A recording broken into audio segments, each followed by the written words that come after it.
Jednak požehnanie našich obnovených zvonov a potom ešte čosi aj pre deti. A keďže to požehnanie tak aj prakticky nejako sme chceli vymyslieť a uložiť dobe, že sa všetci nedostaneme, lebo naše zvony počas tej rekonštrukcie už nikdy neopustili, takže nemáme ich dole, aby sme ich mohli znovu požehnať a potom závesení tam boli stále. Tak teda spravíme to tak, že modlitbu požehnania povieme tu a ja potom vybehnem hore zvony pokropiť. A k tomu požehnaniu som chcel aj teda nejaké slovo od pána Roberta Stíža, ktorý teda zastrešoval celú tú rekonštrukciu, keďže on býva pomerne ďaleko, trvá 3 hodiny cesta sem, tak kvôli tomu, aby povedal niekoľko slov, som ho nechcel preháňať 6 hodín hore dole cestu, tak ale poslal aspoň on napísanú takú vlastne správu o obnove zvonov, v podstate takú technickú dosť, ako sa na to pozeral on, na to, čo sa to všetko spravilo, tak by som si dovolil najprv na začiatku teda prečítať túto správu u neho, ktorú nám tento týždeň poslal. Dňa 23. marca 2024 sme vykonali prvú obliadku technického stavu zvonov vo veži rímskokatolického kostola sv. Martina Stúr v obci Suchá nad Parnou. V murovanej veži kostola sú po zvonovej komore na pôvodnej štvorpoľovej drevenej zvonovej stolici 3 zvony. Najmenší zvon s približnou hmotnosťou 80 až 90 kg chýba. Pravdepodobne bol rekvirovaný počas vojen a následne nebol obnovený. Veľký a malý zvon viseli na novodobých nevhodných zalomených oceľových hlavách. Stredný zvon visel na pôvodnej riadinovej zvonovej hlave typu Fischer. Srdce bolo svojpomocne zhotovené vo veľmi nevhodnom prevedení, čo sa prejavovalo na výraznom poškodzovaní úderného venca zvona. Srdce malého zvona bylo nebezpečne nízko pod úderný veniec. Pri ďalšom používaní zvona hrozilo v blízkej budúcnosti jeho prasknutie. Srdce stredného zvona bolo sekundárne nevhodne upravené navarením úderných plôch. Zvukový prejav zvona bol tým zásnou a spôsobom elektrifikácie úplne utlmený. Demontáž zvonov započala 5. mája 2025. Zvony boli postupne spustené na podlahu zvonovej komory a boli z nich demontované zvonové hlavy a srdcia. Pri demontáži zvonovej hlavy veľkého zvona bola zistená prasklina na korune. Trhlina vznikla už v minulosti z dôvodu chybného odliatia tzv. Tanierovej koruny. Autor zvona si bol toho problému vedomý a preto do podkorunnej dosky zvona vyvrtal 4 otvory, ktorými prevliekol oceľové kotviace tyče a tak zvon zaistil. Kotviace tyče vplyvom silnej korózie, ktorá nastala pri chemickej reakcii medzi bronzom a oceľou, zväčšili svoj objem a ostali v otvoroch zagriesnené. Pri neriešení daného problému spôsobuje korózia natoľko veľké mechanické namáhanie bronzu, že častokrát vedie k prasknutiu zvona v daných miestach. Oceľové tyče sme museli postupne odvrtať. Nevyhovujúce časti zvonovej stolice, ktorá sa nachádza v okne, boli demontované a nahradené novými stabilnými ľubovými nosníkmi, ktoré boli na mieru zhotovené priamo vo veži. Zvyšok pôvodnej ľubovej zvonovej stolice bol stabilizovaný oceľovými prvkami.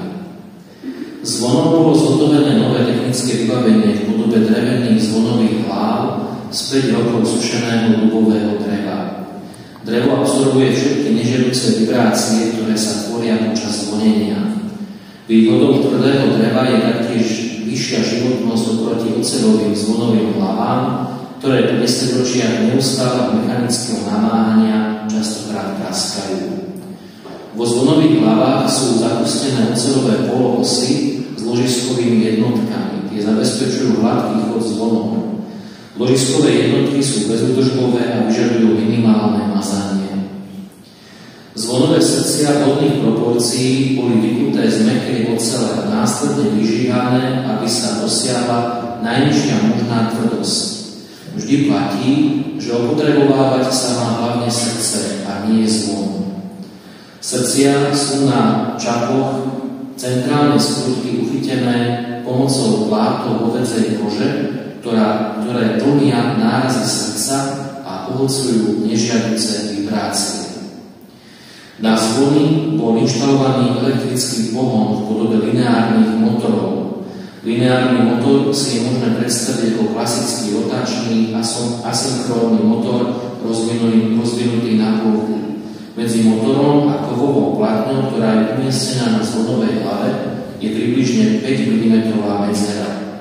Motor uhybuje oceľovou platňou pomocou magnetického poľa. Celý proces je riadený snímačom pohybu a riadiacou elektronikou, ktorá zabezpečuje plynulý štart, chod a aj brzdenie zvona. Z dôvodu zmeny typu zvonových hlav sa značne zmenila aj dynamika zvonenia. Zvuk zvonov je plnší, údery srdca naopak jemnejšie a četrnejšie. V sakristii kostola sme nainštalovali spinacie hodiny s dotykovým displejom, na ktorých je možné nastaviť týždenné programy zvonenia, pohrebné zvonenia a mnohé iné individuálne programy. Presný čas je synchronizovaný pomocou signálu GPS. Prechod z letného času na zimný a opačne nastáva automaticky. Praktickým doplnkom je taktiež diaľkové ovládanie, pomocou ktorého je možné zvony spúšťať z rôznych lokalít mimo kostola v okruhu 1 kilometra, napríklad z cintorína. Takže toľko správa od pána Roberta Slíža. Tak zhruba tieto veci, ktoré som prečítal a popísal, sú zachytené aj na fotografiách. Keď sa potom vzadu v obračke zážne, tak si tam potom budete môcť tie fotky pozrieť. Tam je zhruba tak zachytený celý ten priebeh, ako jednak sa zvony dávali dole, ako sa tam potom teda robili tie jednotlivé úpravy a zároveň potom ako boli zvony naspäť aj zavesené. Takže teraz pristúpime k modlitbe požehnania, potom ja vidím hore nábežu pokroky zvony a potom ešte spustíme znovu na chvíľu všetky tri, nech nám zazvonia a keď skončíme to požehnanie, ešte poviem svojom deťom pár slov, čo vás teraz čaká.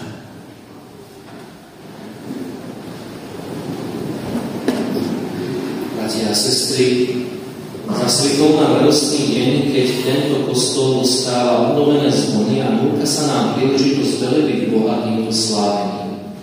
Zvony sa istým spôsobom spájajú do životom Božieho ľudu. Ich zvuk vymeriava čas na modlitbu. Zhromažďuje ľud na konanie liturgických úkonov.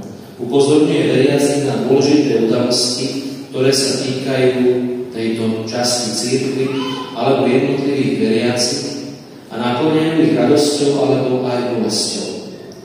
Nábožne sa zúčastníme na tomto obrade, aby sme si pri počutí zvonov pripomenuli, že sme jedna rodina a aby sme poslušní ich hlasu sa zhromaždili a vedno prejavili našu jednotu Kristovi.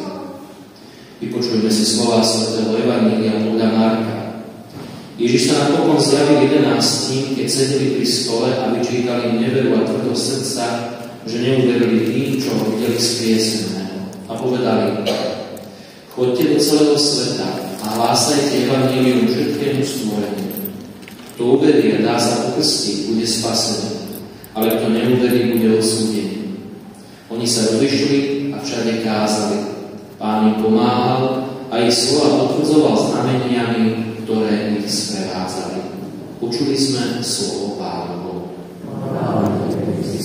Pokorne prosme Boha Otca, ktorý chce zhromaždiť svoju cirkev do všetkých národov a spoločne volajme: Otče, zhromaždi svoju cirkev zo všetkých národov. Otče, zhromaždi svoju cirkev zo všetkých národov. Pane a Bože náš, Ty nás neprestávaš zvolávať jedno, aby sme oživení jedným duchom kráčali jednou cestou spásy. Otče, zhromaždi svoju cirkev zo všetkých národov. Pane a Bože náš, Ty chceš, aby sme sa my, Tvoj ľud, stali dokonalejším znakom Tvojej prítomnosti uprostred ľudí. Otče, zhromaždi svoju cirkev zo všetkých národov. Pane a Bože náš, Ty nás učíš mať účasť na radostiach i bolestiach našich bratov a sestier, aby naša bratská láska bola vždy plnšia. Oče, zhromaždi svoju cirkev zo všetkých národov. Pane a Bože náš, Ty dnes obohacuješ nebeskú radosťou naše zhromaždenie, aby bratom a sestrám nieslo posolstvo Tvojho tajomstva. Oče, zhromaždi svoju cirkev zo všetkých národov. Bože, Tvoj hlas zaznal na úsvite sveta ušiach človeka a pozval si ho do spoločenstva s Tebou, učil si ho nevyslovné veci a dával s nemu spasiteľné napomenutia. Bože, Ty si svojmu služobníkovi Mojžišovi prikázal, aby na zhromažďovanie ľudu používal strieborné trúby. Bože, Ty neodmietaš, aby sa v Tvojej cirkvi používali zvony zhotovené z kovu, ktoré by zvolávali veriacich na modlitbu. Požehnaj tieto obnovené zvony a príjmi ich ako Tebe zasvetené. Daj, aby všetci Tvoji veriaci, ktorí budú počúvať ich hlas, obrátili k Tebe svoje srdcia, mali účasť na radostiach a žiaľoch bratov a sestier a ponáhľali sa do chrámu, kde by cítili prítomnosť Krista, počúvali Tvoje slova a predkladali Ti svoje prosby skrze Krista, nášho Pána.